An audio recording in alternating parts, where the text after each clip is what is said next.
the next lecture too, I guess.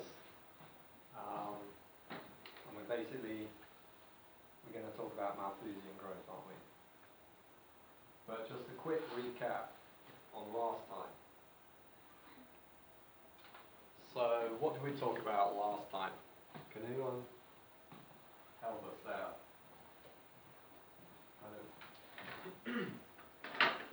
Talked about phases, didn't I? Don't remember, what were the phases? Did I call them phases? I think so.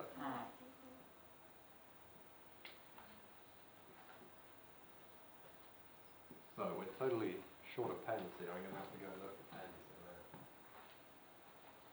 What phases did we talk about? Right. That's a bit of a gift, isn't it? Yep. And that was which phase was that in the order of things? This is like the phases where you choose like what to do with your resources. Right. Okay, so I think the first one was the reproductive phase, right? Or what did you call it? So that was the Malthusian one, yeah. So what happened in that one? You pretty much got it, yeah. Yeah, I think you got just enough like output or resources or food, or what we call it, just to like survive and reproduce. Yeah. And then if technology improved a bit, that meant you had a bit more food. Yeah. But then what happened next, kind of thing? Right. You used the surplus to grow your population rather than to remember the blue tips. They didn't hang out in the trees singing more. They had bigger broods, yeah. Brood, that's your family, if you're a bird. This isn't an English class, but whatever. If we're going to use totally way off words.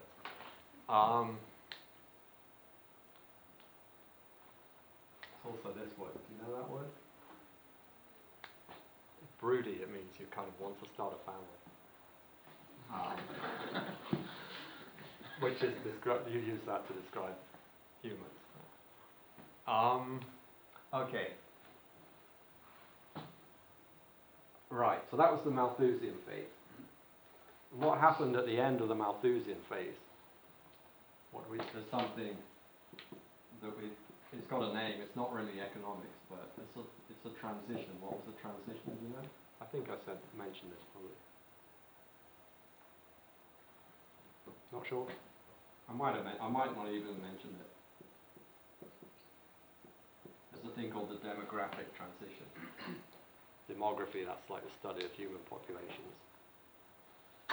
And that was basically, and of course some societies are still kind of going through this right now, but mainly I'm talking from a sort of European perspective here, implicitly.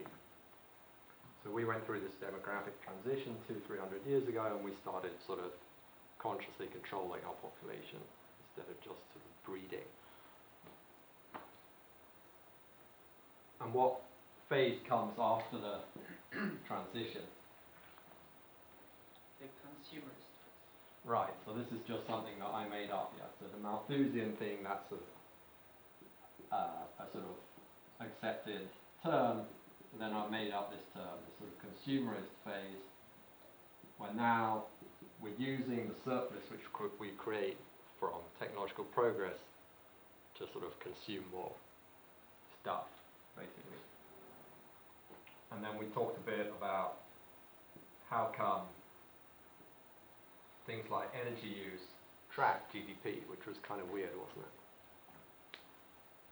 So why was that? Why is that weird? That energy use, primary energy use, should sort of track GDP globally. So this is a log scale, so this is exponential growth. So I guess it was because of the yields we did in like technology. We didn't use them to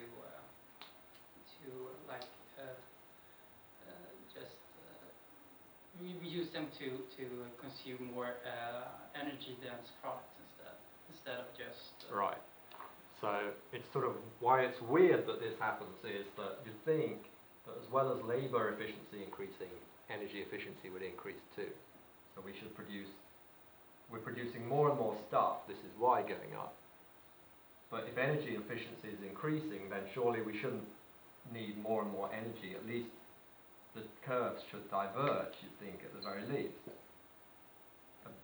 One should be growing slower than the other, with this widening gap being energy efficiency. And even though we look at individual products and we see that energy efficiency increases, we don't see it at the aggregate. And that seems to be to do with the patterns of consumption that we choose. We're going to talk more about that.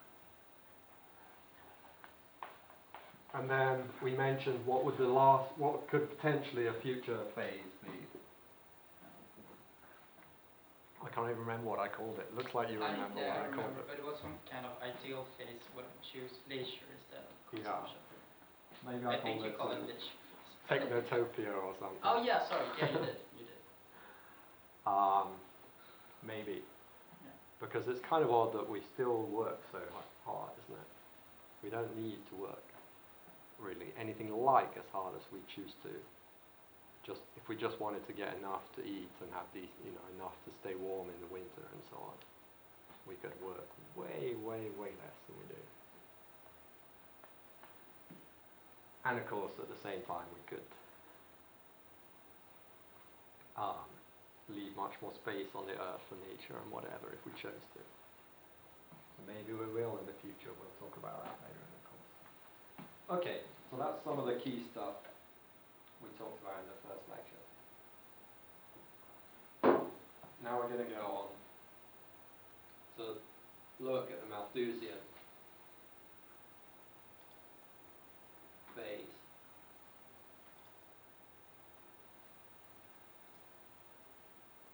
Okay, where did I save it to? Do it again.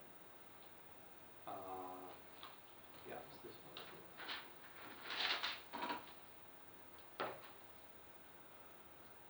On the desktop. I think you can just press open on the window.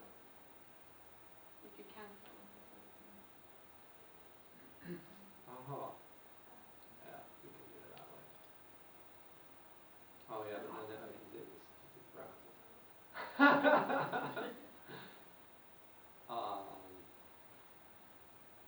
Right, try again.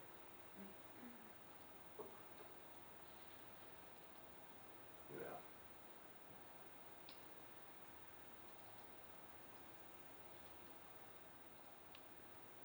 Right.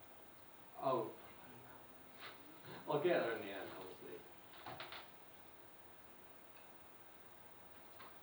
These computers have really weird settings.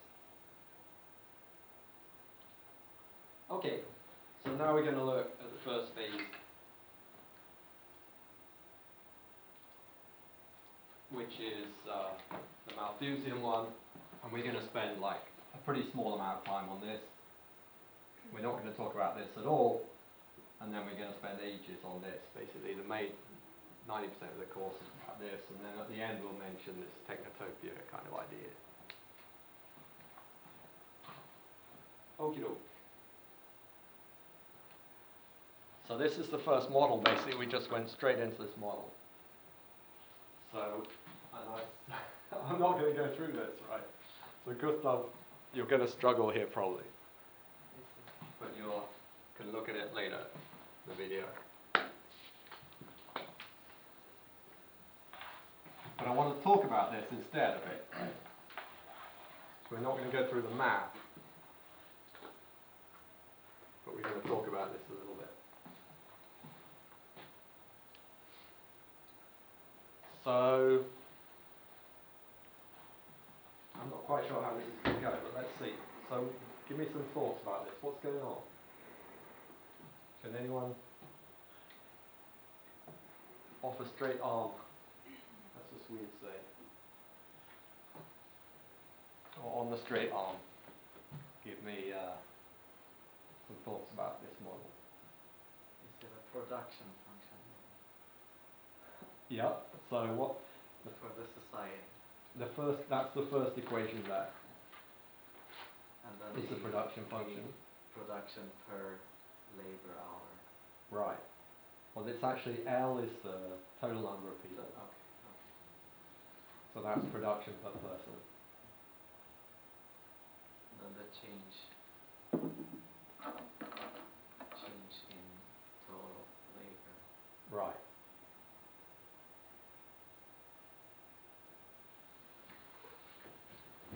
So what's actually going? You're making a good start from total cost, but what's actually going on?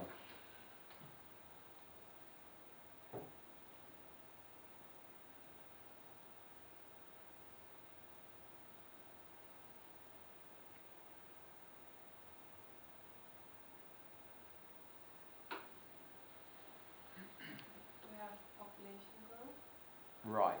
and L star is the, like the optimum population, or the equilibrium Yeah. population. Because if L is equal to, if you look at the third equation is a good one to start with in a way.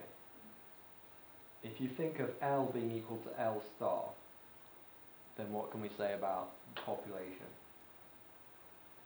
It will be constant. The It's growth. going to stay the same. Not constant growth, no growth, yeah. Oh yeah, except, sorry. That's Well, actually, constant, no growth is a No. special case of constant growth, but no growth, yeah, No it's growth. constant. Yeah. So what you said first. Mhm. And if L is less than L star, what can we say then about the growth? Growth or positive growth. Right. And if it's more than L star, then growth will be negative. So this equation is saying that there's some L star, which is the sort of long run population level, which the population is going to tend to that level. And this is, in biology, you can call that the carrying capacity of the environment.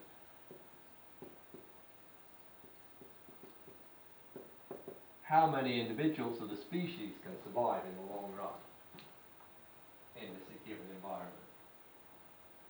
That's L star. But the special thing about this model is that L star changes over time, doesn't it? How come L star changes over time? When we have economical progress, we can sustain more people on the same area. Right. And which equation is telling us there's technological progress? I think it's the L star equals AR. Mm. No? Not really telling us that there's progress.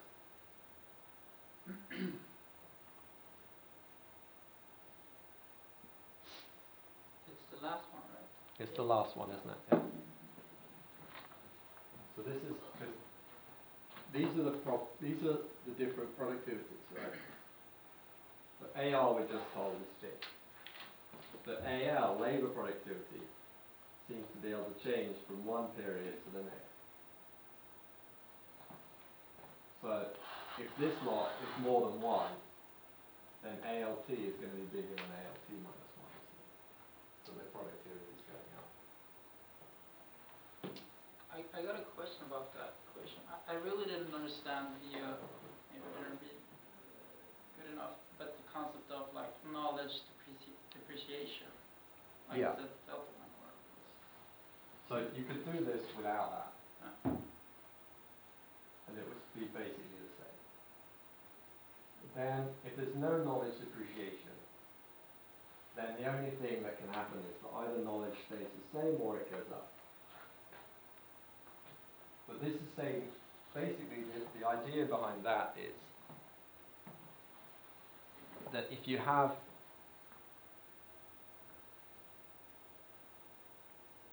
so imagine the blue tits again. Okay. So at some point, and this happens locally in the UK 50 years ago, some blue tit, by some chance, discovers it's just pecking around at stuff, and it finds, oh wow, its beak goes through the bottle top, and it finds this delicious cream underneath. That is technological progress. Because, well, that's technological progress for that individual. But what happens next?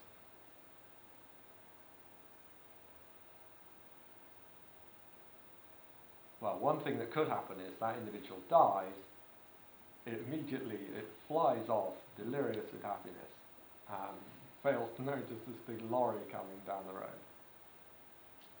And that's the end of that. But what else might happen? The knowledge is spread to others. Right. It might teach its offspring or its friends or whatever, if Bluetooth have friends, I don't really know. And the offspring might teach their offspring and their friends, and then after a few generations you might find that in the whole of, for a 50-mile radius around, all the Bluetooths are nicking the cream out of milk bottles. But what could also happen, imagine that happens, but then, I don't know, the milkmen will go on strike or something for 6 months. And then they start their deliveries again. What might have happened in the interim? Thinking about depreciation. Well, the new generation of birds don't know it, or maybe Right. they forgot about it. They all forgot or Yeah. something, yeah. The knowledge disappeared. So that's all this is. It's just the idea that there's also a tendency for ideas and things which once got discovered to get forgotten again. So it's not going to be very big, its number, because generally, once the idea is out there, it doesn't take much to keep it, pass it on.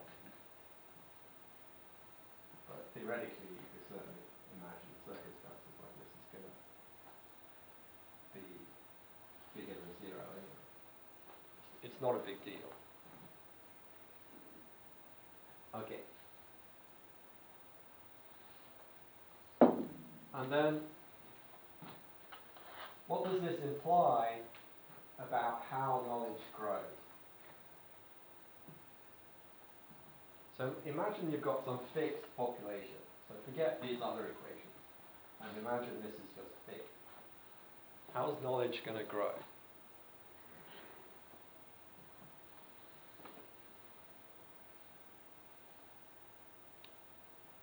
You can actually describe it in one word, or pretty much capture everything.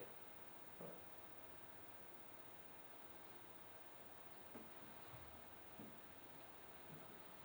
imagine putting numbers to all this, delta's 0.001 and zeta is 0.2 and omega is something, phi is something else.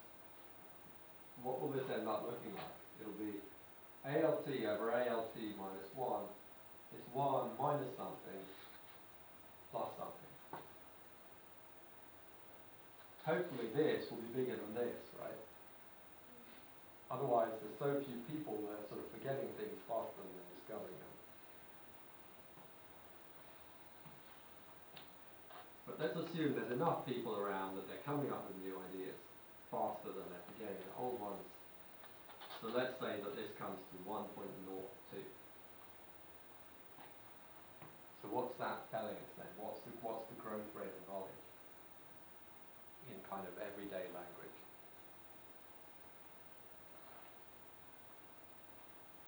But precise. Precise but everyday language. If this lot comes to 1.02.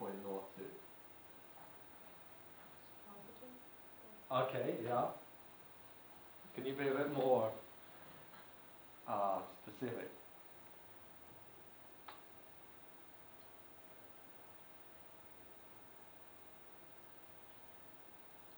The ratio, let's say this is, growing. yeah, but at what rate?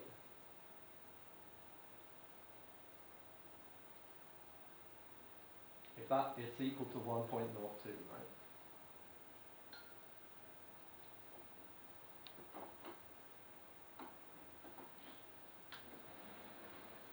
It's 2%, right? 2% per period. So we haven't got, I didn't give you a unit for t, but it's 2% per period. So that's exponential growth, isn't it? It's going to go like this on an ordinary scale. It's going to go. And that's what we call a constant growth rate.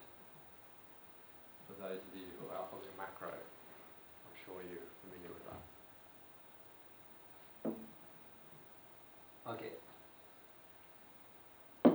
So that would be if L is constant. But actually, when L goes up, sorry, if L is at some level such that this grows a bit, then what happens to L star? When AL grows up a bit, L star goes up, doesn't it? The carrying capacity. Normally we think of the carrying capacity as fixed. How many blue ticks can survive in per hectare in the UK, 323. Then they discover how to get the cream out of the milk bottles, and maybe it goes up to 400. And that's what's happening here. So AL goes up, the carrying capacity goes up, the population goes up. When the population goes up, AL goes up even more, and even faster actually. The growth rate in AL increases. Which means that the carrying capacity goes up even more, population goes up even more, and you have this feedback effect, right? So it kind of takes off. And that's what we see in the data. So this is very much not exponential growth. This is much, much steeper than exponential growth. Because actually this is on a log scale already. So if it was exponential growth on a log scale, it would be a straight line. But instead, there's almost nothing happening because the population is only pretty much just enough to counteract the depreciation. And then finally the population is creeping up, so it's big enough to get significant growth in knowledge, and then the whole acceleration kicks in. And if this keeps going, it's going to give in the model, it's going to explode. So that's what's happening in that model.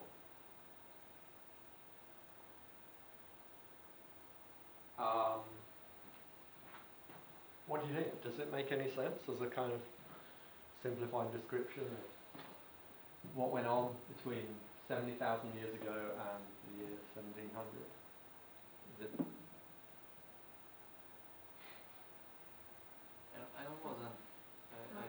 I wasn't on the previous lecture, I'm just thinking, so this Malthus guy, We never actually talked about Malthus for these guys either, so carry on. I was just thinking his prediction was because he didn't think about technological He change. kind of did. He did? Okay, so maybe it's like a So- popular portrait of him that he didn't. So basically what Malthus said was that whatever happens, we're always going to be on the point of starvation. Yeah. That That's what I we think. attract by nature, by our drive to reproduce. If we ever happen to get a surplus, our population will go up and we'll be back where we started in terms of. And then he said, in a way, the more depressing way of looking at what he said was that we're actually going to be continually overshooting.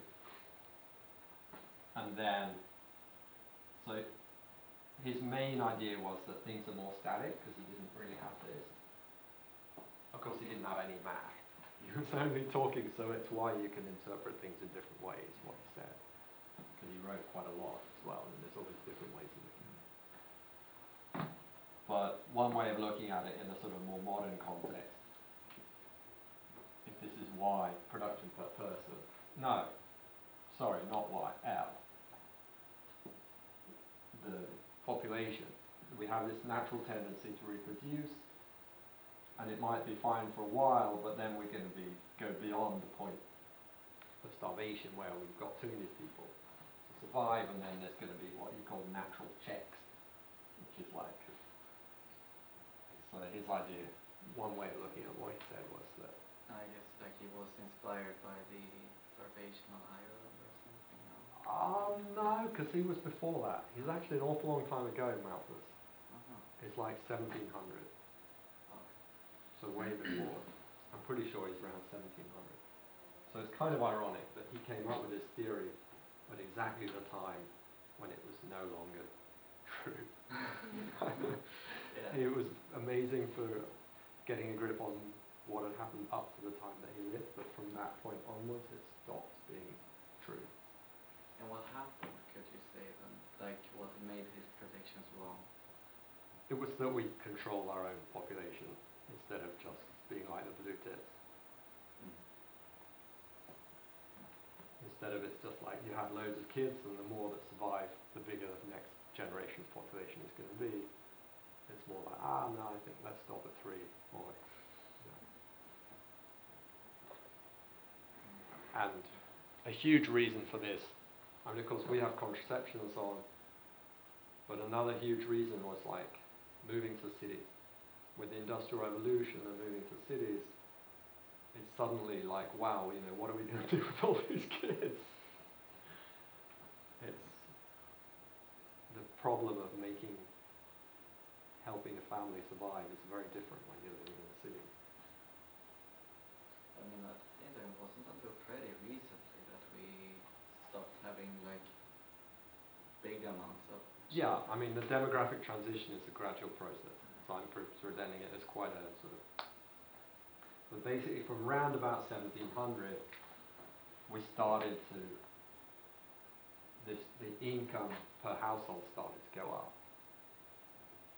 Prior to that point, income per household stayed more or less the same, century after century, even though we had massive technological improvements. They were very slow, the technological change, but still, measured over centuries, it's still huge. If you go back to 70,000 years ago, to the year 1600, the technology we had in 1600 compared to that is like incredibly much better, but still, the average family in 1600 had more or less the same income, same standard of living as an average family 70,000 years ago. But there were like 100 times more humans alive on the planet, which would have been completely impossible with the technologies back then. So we used the better technology, not through conscious decisions, but through like blue tip, so to speak. We used it to increase our population and not to increase the standard of living per person. Pretty much. You can argue about the details, but we're going the wrong way.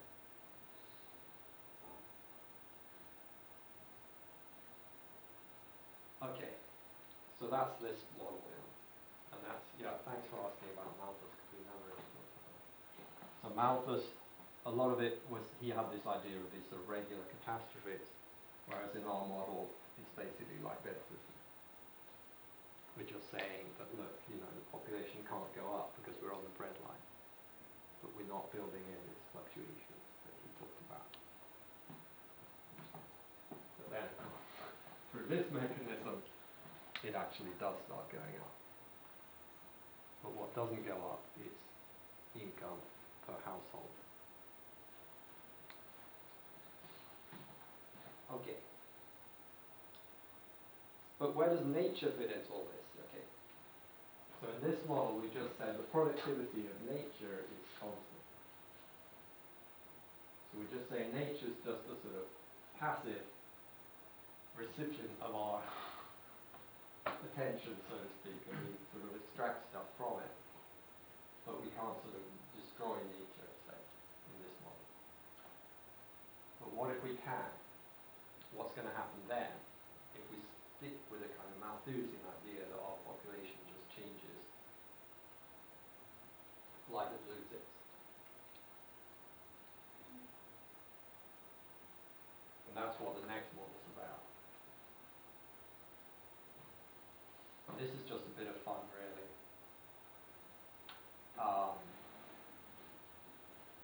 It's not too crucial in a course, but it's kind of interesting. This is stuff I read way back in master's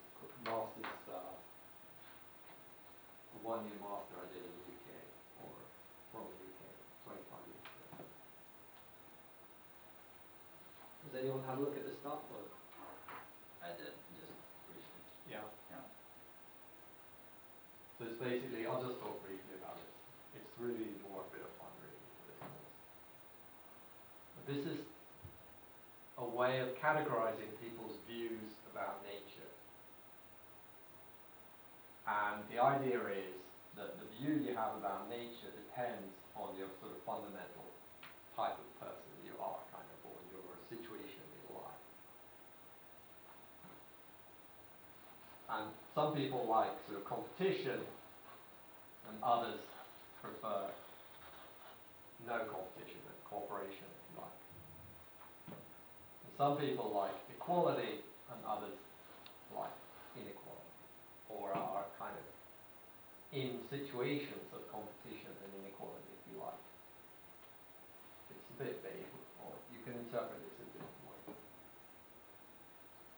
But if you like equality, well, no, let's start with this one. This is kind of the easiest.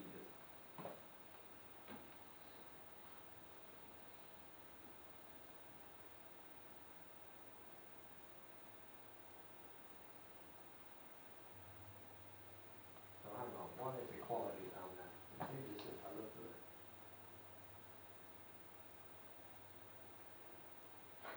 Sorry. But I'll surely find the right explanation for it. But these guys in this corner, they like competition and equality. I'm struggling with this equality somewhat. But then they have this myth of nature, that nature is benign. And we call them individualists. Okay. And they sort of say, look, nature is like the ball in this valley. So we can screw around with nature, we can do different stuff, but it'll be fine. Okay. So this is like free marketeers, if you like. But at the opposite corner, I'm still struggling with this inequality-equality axis. You have to go to the source. Go and read Thompson if you want to get the proper explanation of this. It's too long since I read this stuff. So if we go to the opposite corner, it's kind of like this, but if we go too far, there'll be a collapse. So this is the free marketeer. What's this?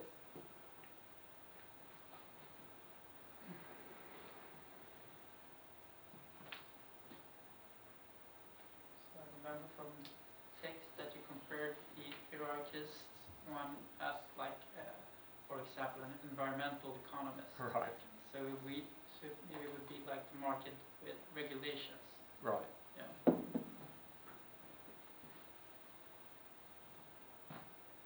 And then this, who's this? So this is like, whoa, don't touch nature, you know. So this, who's that? So this is like Svensk Näringsliv. How do you understand? I'm sure it's similar in German. Svensk. I'm a bit of a språk, language nerd, as we were talking about earlier. Swedish Näringsliv. It's like industry. The Swedish industry lobby, kind of the lobbying organization. This is sort of environmental economists, or in this sort of Stefan as well, of course, the government. So who's this then? Environmental scientists, maybe? I'd probably put them up here. It depends which ones. Yeah, there could be some. Like, can you name an environmental scientist who at times is pending sources? Not really.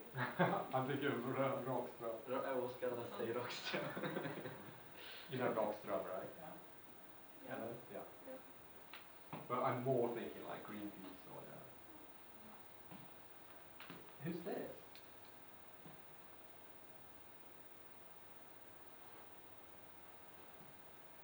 You compare it to like religious people or faithless people who don't think that we can like do anything to control the environment, right? Like it's up to fate or I don't know, like whatever. Right. I don't know what I wrote actually. is more religious in a way. Mhm. I can't remember what I wrote. Maybe I did write that. Yeah. This could be like a farmer or something. It's like you're at nature's mercy. We can't do anything about the climate, the weather. You know. We just have to hope for the best. Hope it's not going to rain too much in the autumn so I can get my potatoes in. Or it sounds a bit shamanic or something as well. Yeah. Anyway, we're going to talk about megafaunal extinction. And based on that, of course, we look back, and it's hard to know why the megafauna got extinct. And it's really hard to prove, because if you don't have any philosophy of science, we can never really prove anything beyond any doubt, so that everyone is forced to agree, kind of. But it's really extra tricky to sort of prove what happened to the megafauna. So what are these megafaunal extinctions? What's that? What is that? Like what happened in New Zealand, for example. Yeah, so I talked about when the Maori arrived in New Zealand, humans arrived. It's only 800 years ago. And basically we can see then really clearly from the fossil record and whatever, and also from their own written records, and I don't know if they have written records, I guess, I'm not sure, or their stories anyway. But when they arrived, there were all these species which almost immediately got wiped out, including about 25 varieties of a kind of ostrich called a moa, some of which were huge, like bigger than ostriches. So there it's like blatantly obvious, you just can't argue with the fact that they did it. Kind of. But this is like pretty strong circumstantial evidence when you look at like when did all the species disappear from North America, kind of like saber-toothed tigers, or maybe that was South America, the Americas, and giant sloths and God knows what else. Oh, just after the humans came over the Bering Strait. And that doodoo maybe also. Right, yeah. And you can see this in loads of different places, islands and so on around the world. The moment, or shortly after the humans arrived, all traces of these species disappeared in the fossil record. And yet there's still people who would deny that it's still a debate scientifically, was it really because the humans, come on. But of course you could attach that to people with different ideas about nature and humans' effect on nature, just having a lot of trouble accepting that, look, we pushed them over the edge. If you have this worldview very strongly, you're going to be strongly predisposed to denying that we could cause extinction of species. But as I'm an environmental economist, of course, I have a strong predisposition to explaining it in this kind of way. It wasn't just that some random thing, we did some tiny thing at a steady train, a series of events we could never have predicted. It wasn't because of nature just changing, if you think of climate change, this is like natural variation in the climate. It was, we pushed them too far. Okay. So, in the model, we want to model this, and basically, the extinction is happening when we look at the data of the fossil record and so on. It's happening over a pretty short period of time, a few hundred years or less, like 100 years or more. So within that time scale, given this, we're in this kind of period where the rate of technological progress is incredibly slow, we can basically just treat technology as constant and still have a good model. So we don't need to bother with this stuff. So we're going to have something like this, but with AL constant. But we kind of want AR to change, because we're screwing nature instead. Or as we harvest more, there's less to harvest later. So instead of just AR as being a kind of fixed area of land with a fixed productivity, we instead say that we're harvesting subspecies. And that's what this model's about, which we'll talk about after a break. So we take a 15-minute.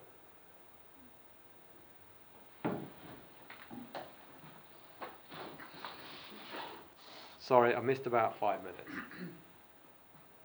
Oh, actually about, whatever, about 5 minutes.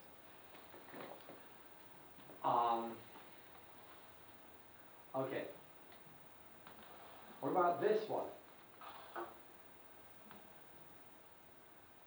If we take away this, what does this look very, very much like? The population growth. I mean, it looks kind of like this one, but it looks a lot, even more like. Can't reach In the previous the. example. It's the previous one that's trying to hit the button.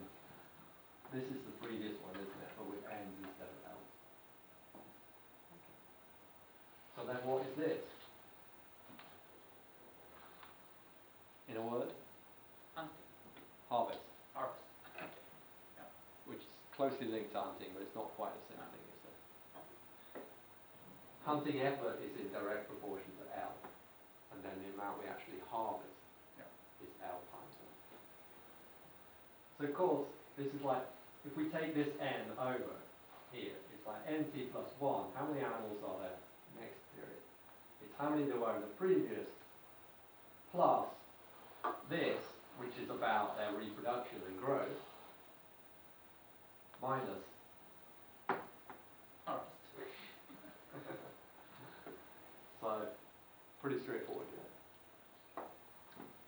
And then, basically, we can just put this stuff together and see what happens.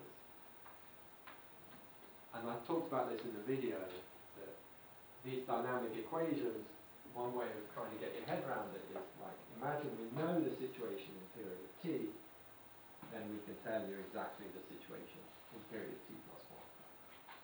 Because we know the LTs and the MTs, and we know all these are given parameters, so then we can work out.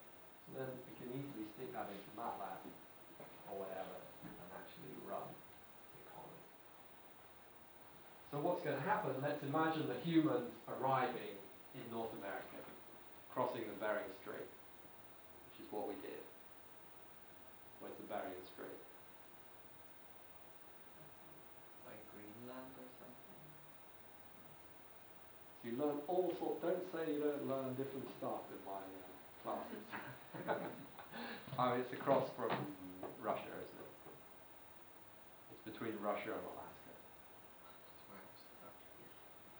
It's The there. Greenland's on the other side. And if I understand correctly, that is where we came over on the ice, kind of. And then it spreads out into the Americas. So what's the situation? Remember I just said if we know the state of play in period t, then we can work out t plus 1.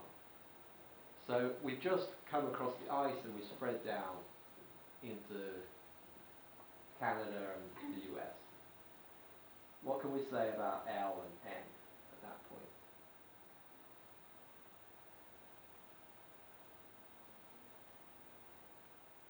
N is going to be much, much bigger than L. Of course, it's a bit like apples and oranges, but N is going to be big and L is going to be small, isn't it? Compared to what happens over the subsequent periods. You've got a hell of a lot. And of course, if we actually count the individuals, yeah, there's going to be an awful lot of bison out there, and not many humans, for instance. And then what is going to happen according to this model? So L is small, but N is huge. Y is pretty decent. What's y over L going to be?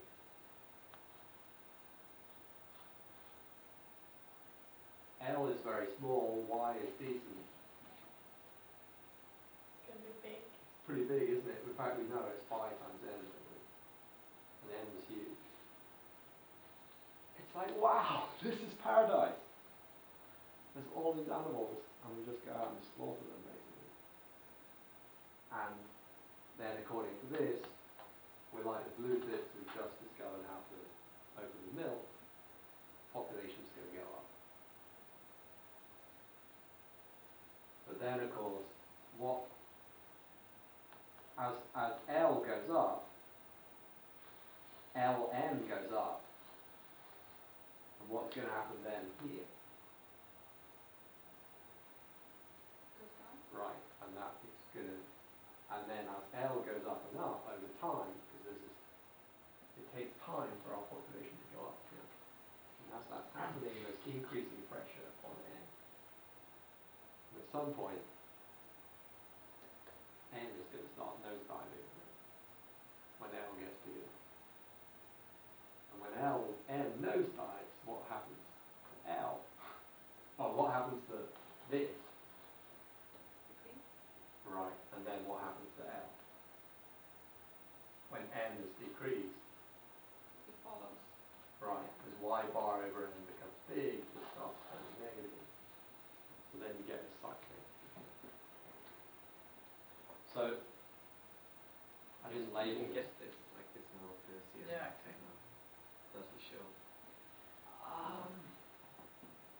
Yeah, you could argue that that would be, like Malthus didn't talk about it in those terms. But we've built up a kind of debt which we then have to pay back here, if you like. He just talked about natural disasters like acts of God, if you like. So it would be an over-interpretation to say that Malthus predicted this. But in a way, yeah. There's a link, sure, yeah. I never thought about that. Yeah, so this is, I haven't labelled these, but obviously this is, which is this? And what? That's N, and this is L. And I haven't just drawn this yet, I put this into MATLAB. And as you can see here, it's attenuating, so these, and if you ran this long enough, thing would approach some kind of steady level.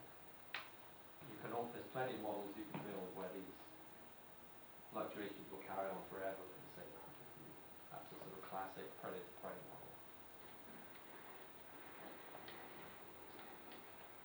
But the point about this is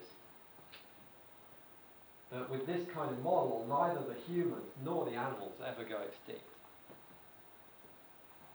Why is that? Because the humans eat animals. Right. So when the animals start getting anywhere near that level, the human population nosedives and the animals can recover. Maybe, could you see it maybe as the marginal cost increases for finding one? Absolutely. That is in the model. Oh, yeah. okay. That is another way of saying what the model is about. Because as N goes down, the marginal cost of finding food increases. dy dl goes down.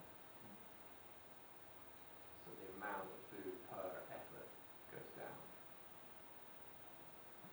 So the amount of effort per food goes up. But note here, there's absolutely no human sort of agency here. We're kind of like the blue bit. We just go out and hunt like crazy the whole time, kind of. There's no endogeneity in the amount. We don't choose how much to hunt.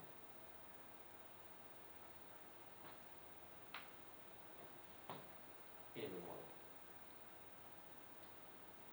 And of course, we end up then, we could do far better. You know, if you had, so this is a bit, remember I said, we're playing being Stefan here. If Stefan would come along here and say, look, no, don't just rush out and hunt. the first thing you do. Actually think about how many animals do you really need to catch. And let's think about the future. Let's not sort of, if we're here somewhere, you know, well, let's just call it, let the animal population survive up here, and we can do here instead. So we can do much better than this if we manage things rationally. I'm not going to go into the math from this, but the maximum human sustainable population is way higher. Well, of course there is no. I guess this will tend to something in the end, but we could do much better than that.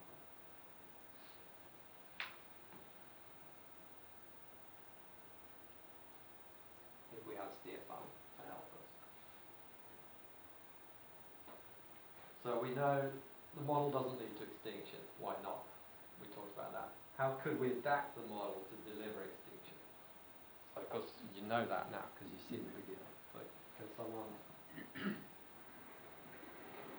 or maybe if you want to have a go, Gustav. No, whoever. You want to have a go? Maybe not now. No, okay. So, I'd say for Yeah, go if ahead. we set some minimum amount of animals that they need to be to survive. so that could deliver extinction. That would be a very, very simple adaptation. We could just say, well, look, actually, if the woolly mammoth population goes under this, they can't sort of find each other to mate. So then it just goes to zero. That would be a really simple way. So in a way then,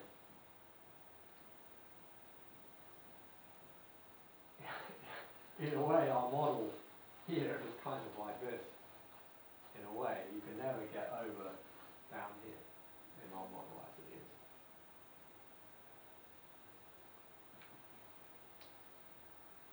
So even if we screw up and push the population way low, if we just chill out again and sort it out, nature will find its way back. So that would be one way, absolutely, which is relevant to reality. That our model of nature is too sort of benign.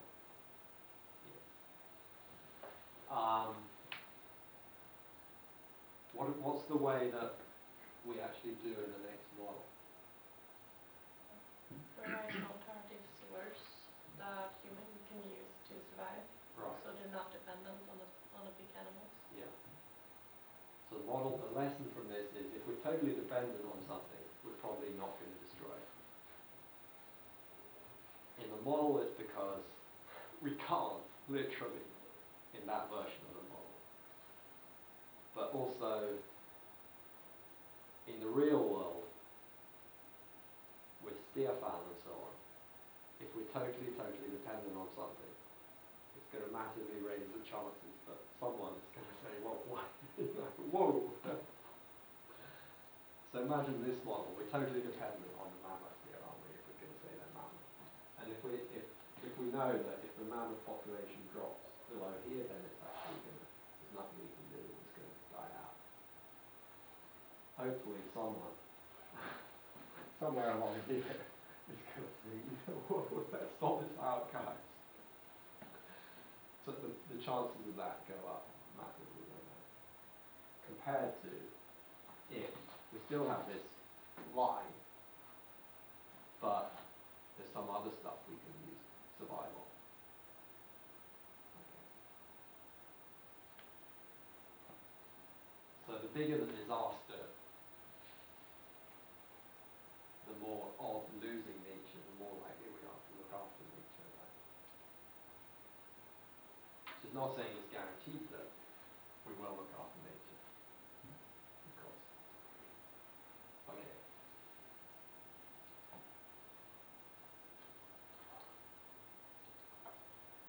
So if we've got something else we can live off other than the big animals, then it's much easier to deliver extinction.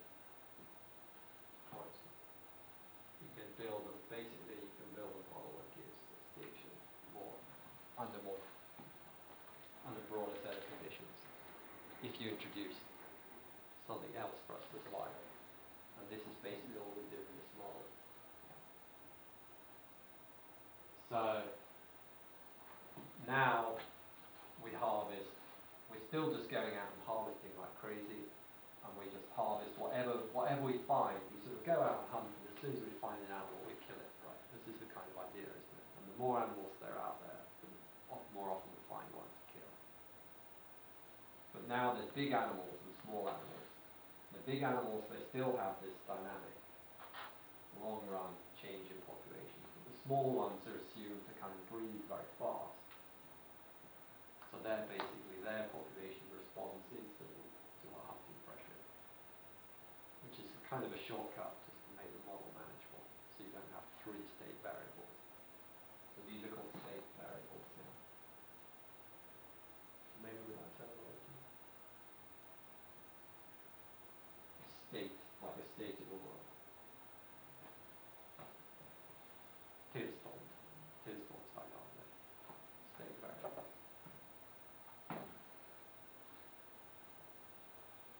And S is also kind of a state variable because it reacts instantly to the harvest pressure. It's a kind of a moot point whether it's really a state variable or not. Okay. So it's basically pretty straightforward. There's not that much more to say about this. I mean, the math is a bit trickier, maybe. It's not that hard. But then there's this critical thing, is like, how good a substitute are these small animals for the big ones? So in one of these, they're a good substitute, and in the other, they're not such a good substitute. So which is which?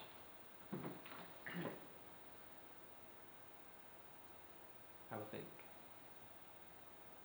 Yeah, maybe, wow, I've got you just sitting staring at me the whole time.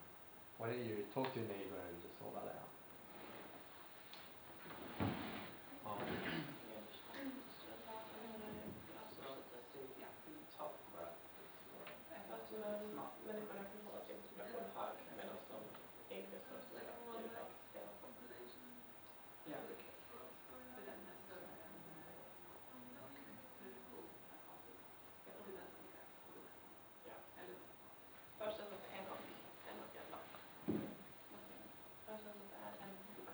Okie doke, which is which? This bottom one is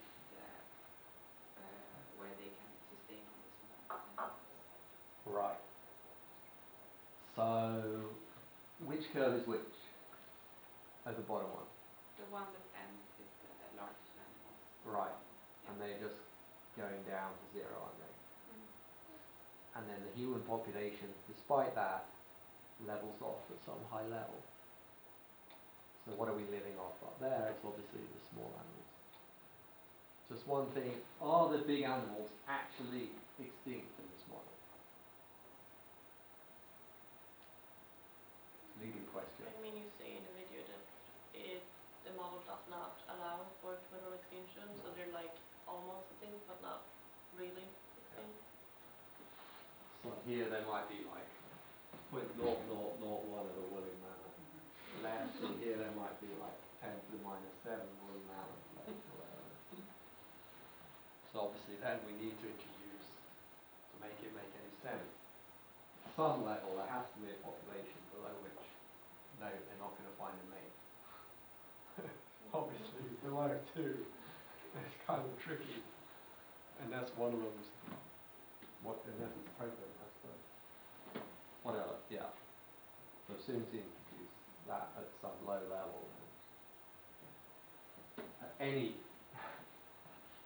you could sort of define it in saying that if there's any level which isn't 0, below which extinction occurs, then extinction will occur. Yeah? Whatever that level is, however low. It could be 10 to the minus 100. If we go on long enough, we'll get below 10 to the minus 100.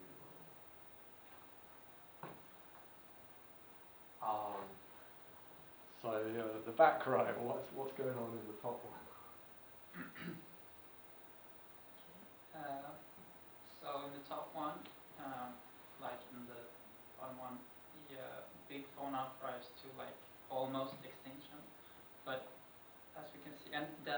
population like falls after like the big increase, and then we can see like at time period 1600 or something like that, Yeah. 1500, the big fauna comes back when the human population have like fallen. So what are the humans living off here? Like the small animals or the Right. resource? So they're eating the small animals, but they can't catch quite enough. They're always a bit hungry and not having as many kids as they are. They're not managing 2 kids per female. So the population is slowly going down. And then at some point it gets low enough that the mammoths can rise from the brink of extinction. Okay. So that's just the idea here. So, and then I think,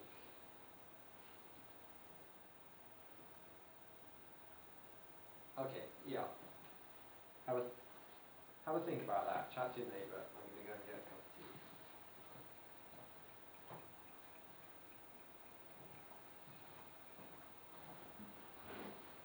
And we'll have a quick chat about that, round off the whole Malthusian thing, and then we'll move on to the consumerist phase.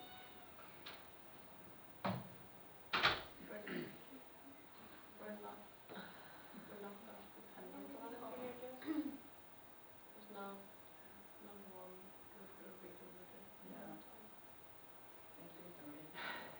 Because like it only focuses on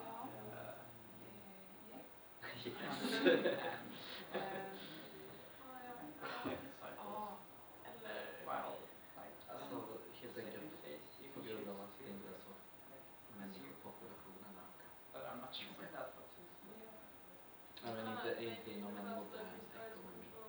Men Ja. jag säger en europeisk Ja, ekonomi. just det. Det är ju fokuseringen som får. yeah, Det är ju I think liksom, that's probably vi har inte that is hard to genomsnitt control. 2 barn per kvinna Nej. nu.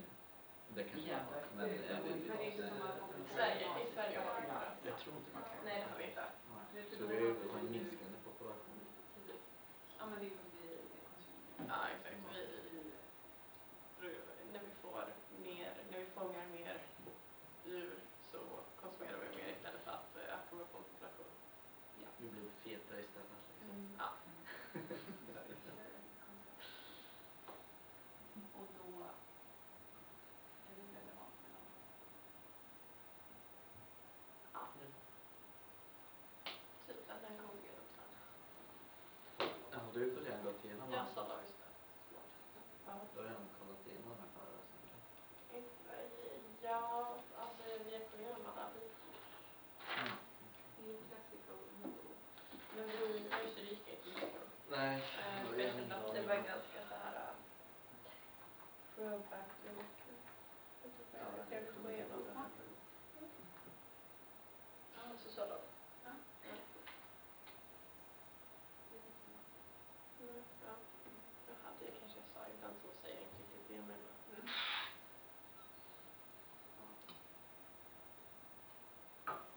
Vad ska vi få lära oss då? vi säger Inte Ja, så att inte överskottet till att öka populationen.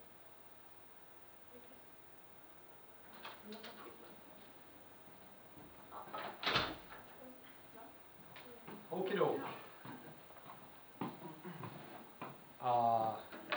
Give it some thoughts. Is the movie on or not? It's on. But you are, even when I'm standing there, you can hardly hear what I'm saying. So you probably can't hear what you're saying, actually. Yeah, I don't care. I was just wondering for the benefit of those who are not here. well, but maybe that we don't, the population doesn't expand. Right. So that is the single biggest difference, isn't it? That our population, if we think about modern economies, by modern, if we think of like Western Europe, whatever, the vast majority of economies globally actually, population has really got almost nothing to do. Well, it's got almost nothing to do with our income, and to the extent that it does have to do with income, it's more that the higher income we get, the less kids we choose to have, rather than the other way around. So there's not this link between income is not what we need. The link between income, survival of kids, growing population is not there.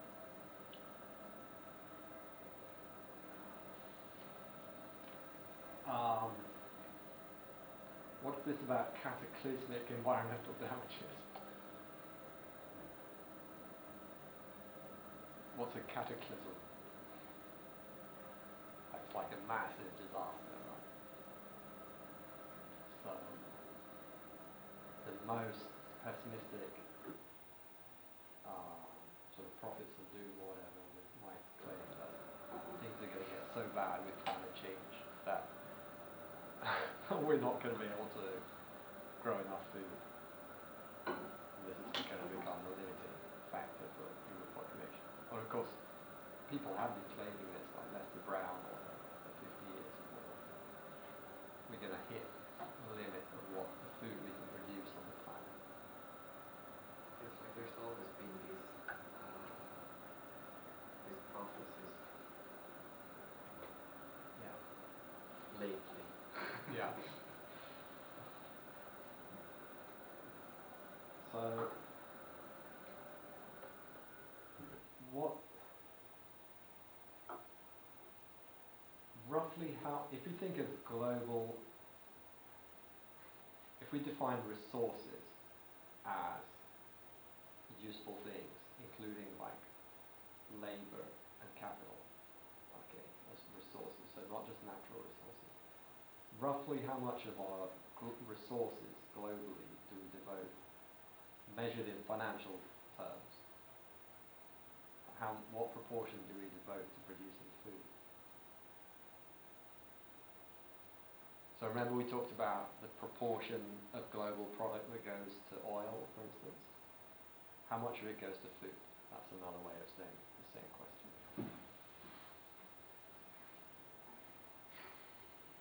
So I think you said that, I was lucky I didn't say Yeah. that. Yeah.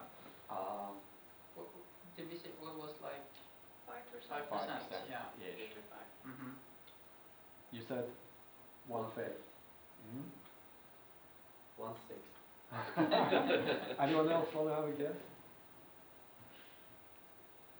More or less than Gustav's. Probably less. More. So how much in Sweden? What proportion of national product goes to farmers? What proportion of people are farmers? If we take it as Sweden, would it be a fifth? More or less than a fifth? Less. A lot less. Yeah. Roughly 2%. 1 or 2%, yeah. Probably closer to 1%, I'm not actually sure. That's reflected, if you look at all the richer economies, it's somewhere there, right? And the richer economies are the vast majority of global wealth. So remember, we're looking at the proportion of global wealth that goes to farmers. It's like 1 or 2, a couple of percent or something. Okay. Somewhere there. Then there's like livsmedel, what do you call it? Like food product. Then it's bigger, right? Because there's a whole processing industry and restaurants and God knows what. Depends where you define it. But if you look at the farm gate, producing the food, it's not much. So then the question is, what does that suggest about the likelihood of us being unable to produce enough food for everybody at some point in the foreseeable future? To me, it suggests something pretty strongly. It's not like definitive, but That is not that likely. that likelihood is low. Can you explain why you think that, or why why you think I think that. We could devote more resources to farming if we need to produce more. We've got an awful lot of potential to like, whoa, shit. We need to produce more food. How are we going to deal with that? Well, we've got quite a lot of potential effort we could shift from other sectors into making food. What could you put in the other balance bowl, as the Swedes say? I den andra vågskålen.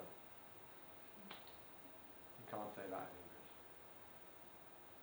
I guess limitations of land. Right. We've only got so much land. And maybe it's more like a Leontief production function. But look, you just can't get more than this per hectare. For me, I find it seriously hard to believe that we're going to struggle to make enough food. So like, what about this sort of vegetarian beef business? That is also relevant here. Like, there's not a single product called food, is there? You mean that you need more land for like say 1 kilo of beef than 1 kilo of wheat? So if things got tight, we could just cut down on beef a bit, couldn't we? I mean, it would have to go. So I'm struggling. I'm getting tired, obviously. When I get tired, I can't find words in the right language. We're looking away from distributional factors here. We're not accounting. We're just thinking, can we have enough food for everybody? So even if growing conditions got a lot worse, we could just say, okay, we need to cut down on beef and eat more greens and soya and stuff, the stuff we're feeding to the cows. And we get roughly, like, for the kilo of beef, we can have 10 times the calories if we just ate the soya. I think that can't you see the cows, for instance, like a little bit like waste buckets also, that whatever we don't eat, like say like discarded. There are some arguments like that, like that kind of hold water to an extent, like the grazing land. Some of the cows and things graze land that is unsuitable for growing crops, for instance, would be an argument at that time. I would still claim the big picture is that we're not going to be limited by lack of food.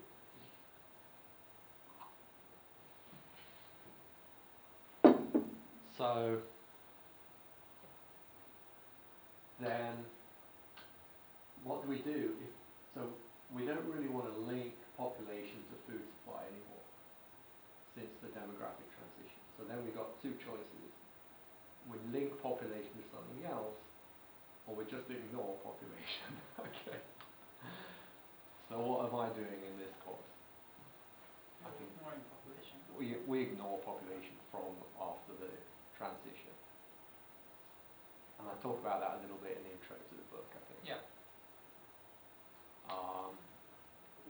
Which isn't, it's not that population is totally unimportant,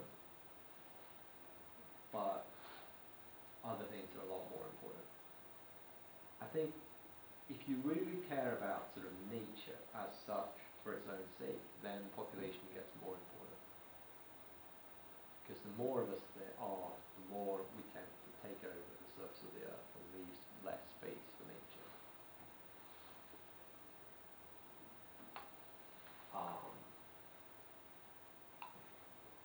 But we may come back to that. Can't do everything in this course. So what kind of models are relevant? Well, it's this consumption phase, isn't it? It's like, what are we doing? Will we just park, or even just ignore population and just say, okay, what are we doing with the power that we get from improved technology? And B, why does technology improve? I mean, what ways does technology improve? Is it AR that's going up, or AL?